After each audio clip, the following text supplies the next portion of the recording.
துவரம் பருப்பு 200 கிராம், கடலைப்பருப்பு 100 கிராம், பாய்த்தம் பருப்பு 50 கிராம், உளுத்தம் பருப்பு 50 கிராம், மிளகு 2 டீஸ்பூன், சீரகம் 2 டீஸ்பூன், 10 காஞ்ச மிளகாய், 10 பல் பூண்டு இடிச்சது, உப்பு தேவையான அளவு, பெருங்காயம் தேவையான அளவு, நெய், பூண்டை நல்லா வதக்கிறதுக்கு நெய்.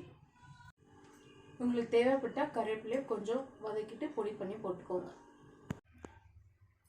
வாங்க நம்ம இப்போ எப்படி செய்யறதுன்னு பார்க்கலாம். எல்லா பருப்பும் சிம்மில் வச்சு வறுத்துக்கணும். லைட் ப்ரௌன் கலர் வர வரையும் வறுத்துக்கோங்க.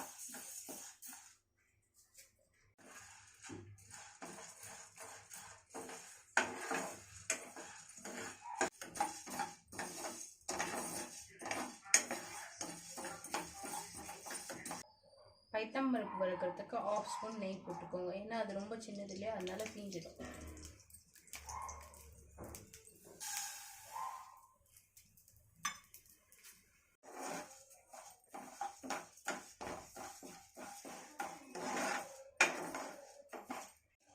இப்போ மிளகு சீரகத்தையும் வறுத்துக்கலாம்.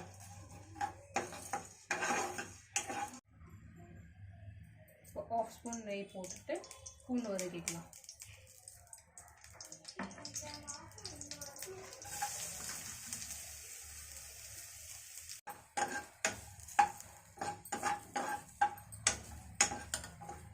இப்போ காஞ்ச மிளகாவை லைட்டாக வறுத்துக்கலாம்.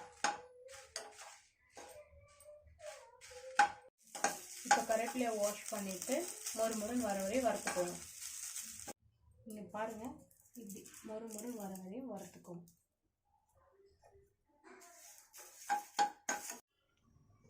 பருப்பெல்லாம் நல்லா ஆறுனதுக்கப்புறமா 3/4 ஸ்பூன் உப்பும் 1/4 ஸ்பூன் பெருங்காயமும் சேர்த்து நம்ம ஜாரில் அரைச்சிக்கலாம்.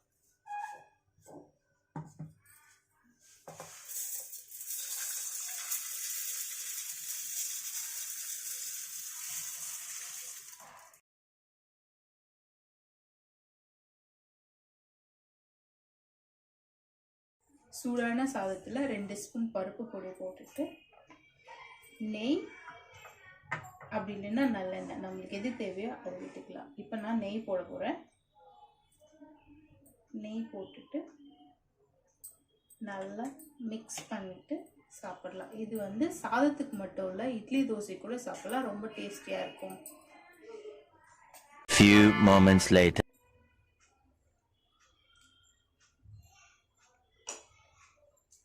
ரொம்ப டேஸ்டா இருக்கு.